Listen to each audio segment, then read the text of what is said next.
Welcome to the Underdog Sniper Podcast. I am your host, MGCovers. This is episode 39. Greatly appreciate you guys tuning in if you're watching this live on YouTube.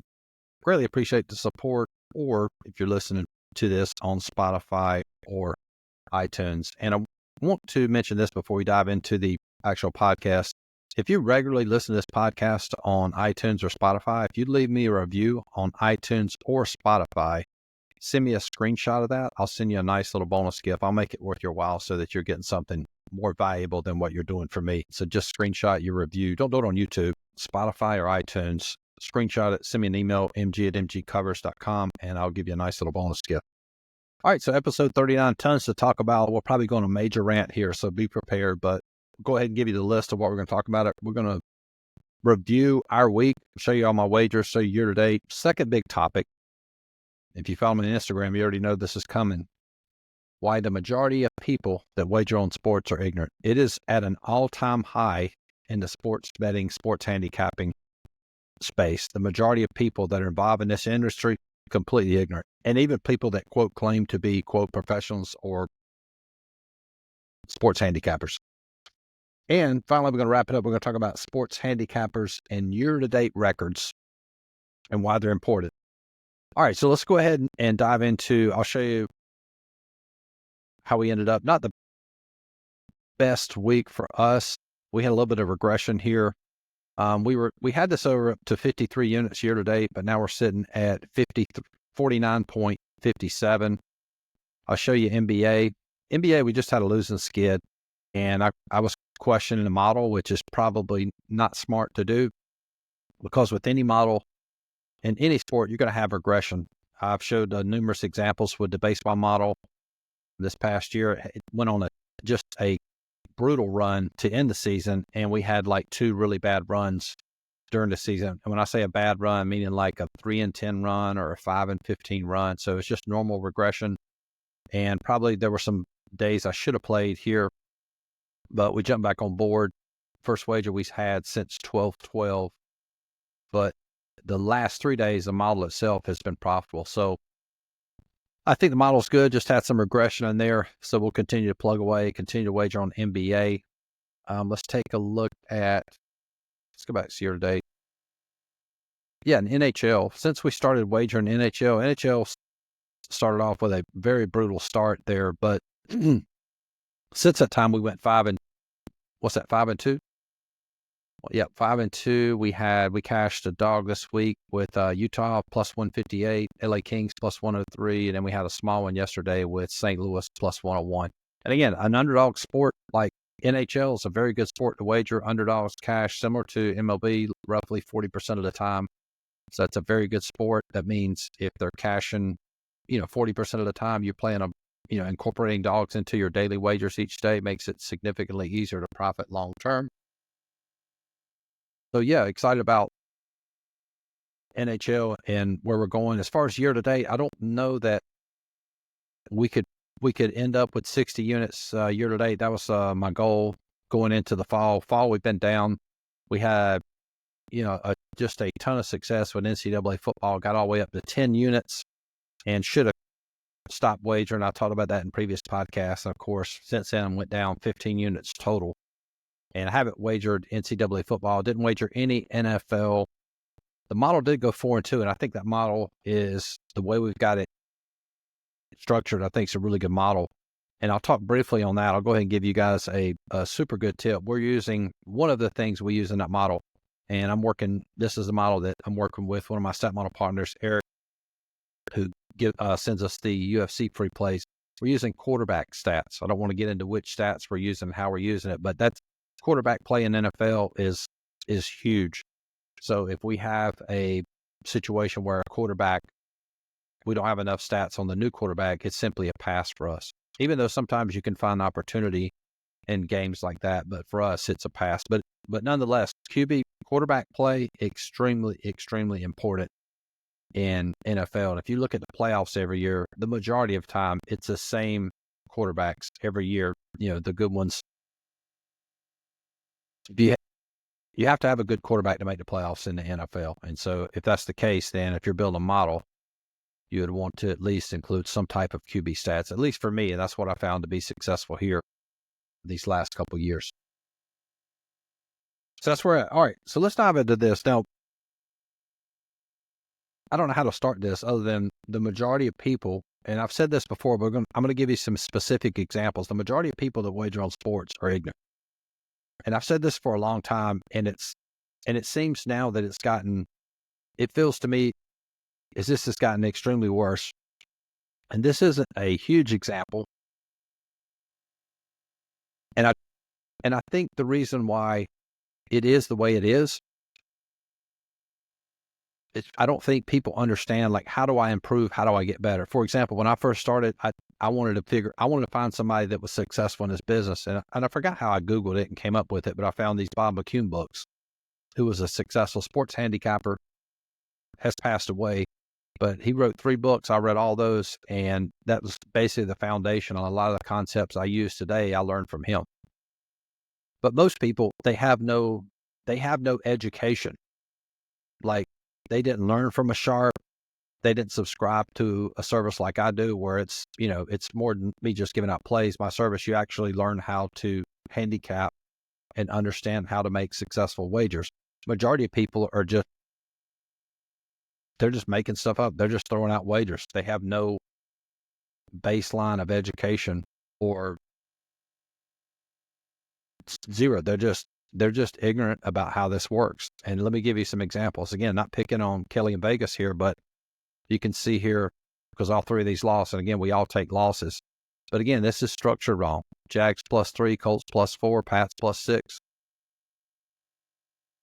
And I've said this a million times, and I'll say it again. Teams that win in NFL cover 80% of the time. Therefore, teams that cover win outright 80% of the time. You can research that on your own. You can go through any NFL week and look at all the teams that won and covered. In fact, let's do that. Let me go ahead and pull that up, and we'll take a look at it, and I'll show you what I mean by that. So if you're new to this podcast, and give me a second to get it there, NFL. Okay, so let's switch over here, and here's what I mean. So teams that win and cover, that means if they win, they're going to cover. So our first one, Baltimore Giants. Baltimore won. So that means there's an 80% chance they cover, and they cover the 17. Jets and Jacksonville. Jets were -3. We'll use bookmakers closing line. They win and cover. Washington, they were -7.5. They did not. Cincinnati, -5.5. They won and also covered. Houston, -2.5. They won and covered. Kansas City, -4.5. They won and covered. Dallas, +2.5. They covered and won outright. Arizona, -6. They won and covered. Tampa, +3. They covered and won outright. Buffalo, they covered and won outright. So my point is, you should never take the points on dogs in NFL. You play on the money line. Because if you go back to Kelly's wagers here, basically what she's saying is, I think these teams are going to cover. I think the Jags are going to cover +3. I think the Colts are going to cover +4. I think Pats are going to cover +6. If you think they're going to cover, there's an 80% chance they're going to win outright. And if you look at the way she structured this, if she'd have played the money line, which is the correct way to play NFL, if the Pats win, she could have lost the Jags and the Colts, and she would have been profitable for the day. I think the Patriots, depending on the book, you could have gotten money line for like +240. But nonetheless, she basically lost 3.3 units. Assuming 110 juice, if she played it the way I teach, she'd only been down 3 units. So she would have saved point, and that adds up over time. So let's go back to, let's finish this up. All right, so Buffalo wins outright. There's Denver, -4.5. They win and cover. Philadelphia win and cover. Green Bay wins and covers. So the spread in the NFL yesterday only mattered in one game. One game. So when handicapping NFL, the most important aspect, more important than the line, and that's not my opinion, that these are the facts. This is what I call a statistical property. It is a fact about this sport. The most important thing is picking the team to win. So in your handicapping, if you can figure out the team that's going to win, they're going to cover. So when you look at the correct way to cover Baltimore and the Giants, do you think Baltimore is going to win over the Giants? Yes, I do. Well, if you think that and you're right, then there's an 80% chance that they cover the 17, and they did.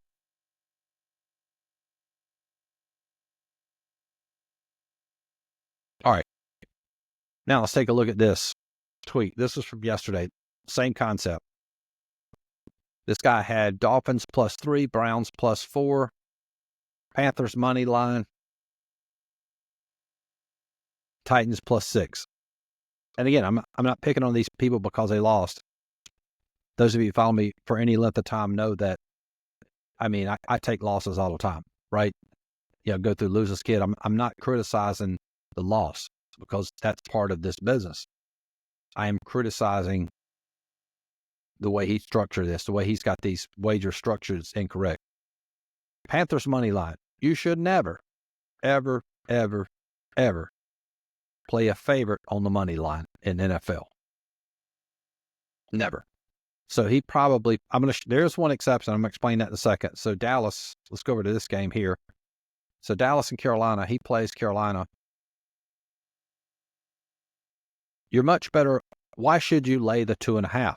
Again, it goes back to what I told you before. So he obviously thinks Carolina's going to win. So if Carolina wins, there's a 80% chance that they cover. So there's no need to play on the money line. And depending on what book he picked, he probably laid -140. So all he did was give the house more money. Totally not necessary.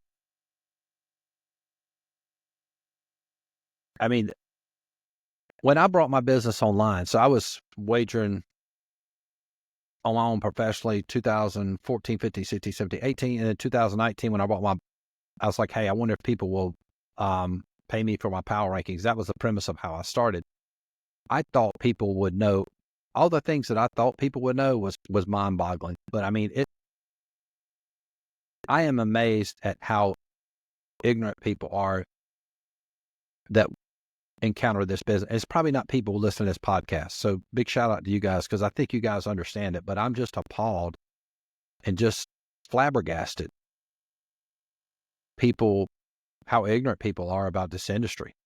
And the fact that you don't want to get better and don't want to improve, it's just mind blowing to me. But then again, maybe not, because I know golfers that never practice, they never go to the driving range, and they're content with shooting 120. But I do have a problem if you're representing yourself as somebody that's knowledgeable and the fact that you can influence the market. So go back to this. Let me show you this right here. This particular person, I went and checked this. This will blow you away. I don't think he's offering plays because I think in his bio, he says free Discord. He has 13,000 people in his Discord. I'm going to repeat that. 13,000 people. That's why I've said many times, one of the most important decisions you can make in life for anything is who you take your advice from. 2 quick paths to failure. Take advice from nobody. Take advice from everybody. So this is somebody you should not be taking advice from or being influenced by. And maybe to defend him to some degree, I don't think he's really representing himself as a professional handicapper. But he does have a lot of influence over the market. He's got a big YouTube channel, bigger than mine, which goes back to something else that's interesting about this business. And let me segue into this, something about confirmation bias. People gravitate in this industry towards what they want sports handicapping to be. Meaning if somebody says, hey, I'm 15-2 on my last 17 wagers. Wow, this guy's 15-2. They want to think that you can go on a 15-2 run. Possible, but highly unlikely. or somebody says, we're 72% year to date in sports handicapping. They want to believe that's possible. So that confirms what they're wanting to believe. So they gravitate towards that. Whereas people like me that are truth seekers that are telling you the unadulterated truth about how this business works, you're going to go on a losing skid. You might have to change models. You're going to lose. It's going to feel like you lose every day. If you're a winning handicapper, there's 30 days in a month. You have 16 winning days. You're going to have 14 to 13 losing days. Losing is part of this business. But people don't want to hear that, right? And that's an example of confirmation bias. All right, let's dive into this. Let's take a look at this next example.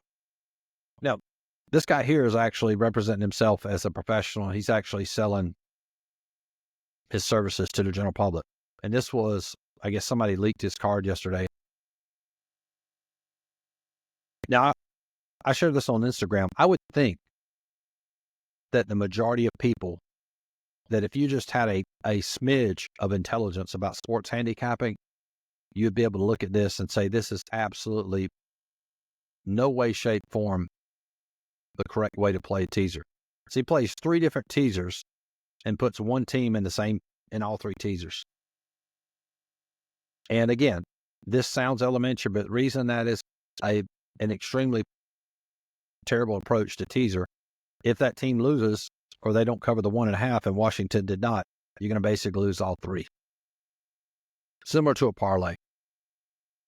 So you either play that one time, meaning you play Washington minus 1.5, Buffalo plus 8.5, or you pick another team to play, 2 other teams to play in the other 2 teasers. But this is just basic, what I would assume people would know, but apparently they don't. But you would never play the same team in 3 different teasers. Unreal. So anyway, so that's the rant there. And we're going to continue this because I've got something else that's pretty mind-blowing. Let me pull this chick up from ESPN here. And this happened earlier in the week. Okay. I think this was December 12th. So what would have been this? Yeah, this went down on Friday. So this is, I don't even know who this person is. This is Aaron Dolan.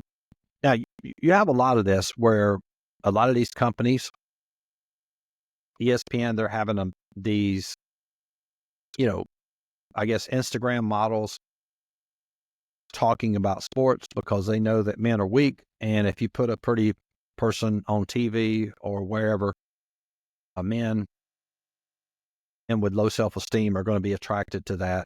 And they're going to sort of validate this person as an authority. So ESPN tweets this out that this chick, Aaron Dolan, is 84-38-1. All right, let me go back to this. I didn't tell you what the topic of this next segment is going to be sports handicapping and year-to-date records. So they tweet out that she is 84-38-1 all time since joining ESPN in 2021. So she's up 38.9 units. Very, very specific number, 38.9 units. And since the start of the NFL playoffs, I guess this is last year, she's 29-10. Year-to-date NFL, she's 23-9, up 12.3 units. And I actually commented on this, and we'll go here and you'll look at my comment. My comment was, if you calculated this correctly, show us the betting log where you actually did this. Now, what I mean by that, and this happens a lot on Twitter, people will throw up some numbers. Like she said, I'm 84-38-1, up 38.9 units. Now hear this through. Listen to me. So that means, where did you get the 38.9 units? Technically, that means is she's looking on a betting log. She has a betting log that she keeps track of. And she has looked at, oh, wow, since my time at ESPN, I'm looking at my betting log, I'm up 38.9 units.